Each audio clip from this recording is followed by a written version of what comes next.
You've been taught to chase happiness. From childhood, it's been drilled into your mind. Be successful, be likable, be good, and above all, be happy. But here's a brutal truth no one told you. The more you chase happiness, the more it slips through your fingers. It's not just that you're not happy, it's that you've built your life around a lie. Happiness, as sold by modern culture, is an illusion. It's not a feeling, it's a performance. The endless smiling, the morning routines, the motivational reels, the constant pressure to be inspired. These aren't signs of joy, they're signs of escape, because deep down, most people aren't searching for happiness. They're running from pain.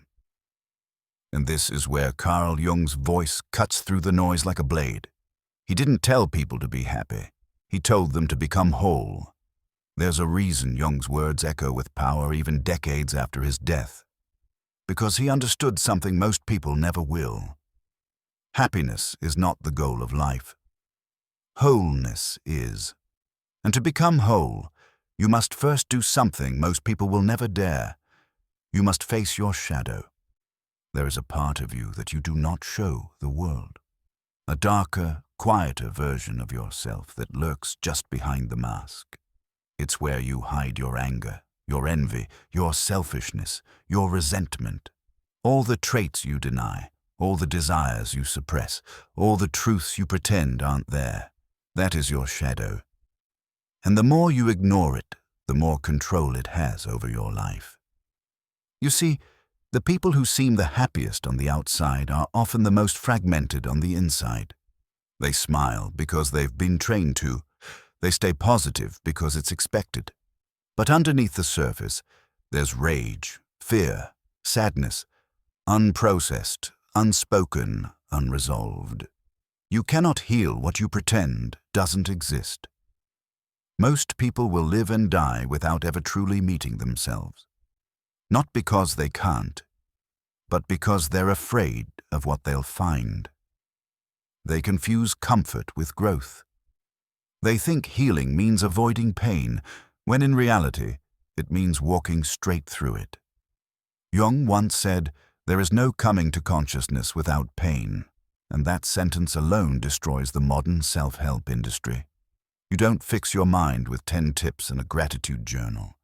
You fix it by bleeding truth. You fix it by seeing what you've become, and deciding whether that's who you want to remain. Have you ever wondered why you keep sabotaging your own life? Why you attract the same kind of people, suffer the same patterns, feel the same emptiness no matter how much you achieve? It's because your shadow is unintegrated. You've exiled a part of yourself. And now it haunts your relationships, your choices, your peace. You are not broken. You are unfinished. And unfinished people always feel hollow, no matter how full their lives look from the outside. So how do you become whole? Not by becoming better, but by becoming honest. You have to see your jealousy without guilt. You have to feel your rage without shame. You have to admit to your pettiness, your insecurity, your ego, not to punish yourself, but to understand yourself. That's what integration means. It doesn't mean you act on every dark impulse. It means you stop pretending you're above them. Jung believed that true healing only happens when we bring the unconscious into the light. That means turning toward the parts of yourself that feel uncomfortable. Not with judgment, but with curiosity. Instead of asking, "What's wrong with me?" you begin to ask, "What am I still hiding from myself?" It's a painful journey, but it's the only one worth taking. Because when you stop running from your darkness, you begin to understand your power. The people who have truly faced their own shadows walk differently. They speak slower. They react less. They are not easily offended or shaken. Because they've already confronted the chaos inside them. They know what they're capable of, the good and the bad.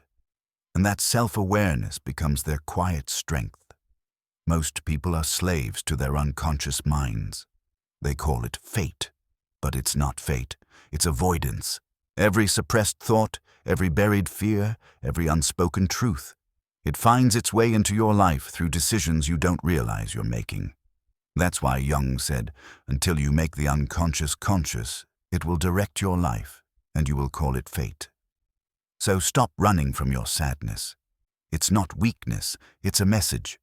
Stop hiding your anger. It's not evil, it's a wound. Stop burying your shame. It's not the end. It's the beginning of awareness. The world doesn't need more people pretending to be happy. It needs people brave enough to become whole. People who can walk into their own darkness and come out not perfect, but real. Because when you become real, deeply, painfully, undeniably real, you stop needing happiness to validate your existence. You stop needing approval, likes, followers, praise. You start living from a different center, not one based on control, but one based on truth. And that's when something strange happens.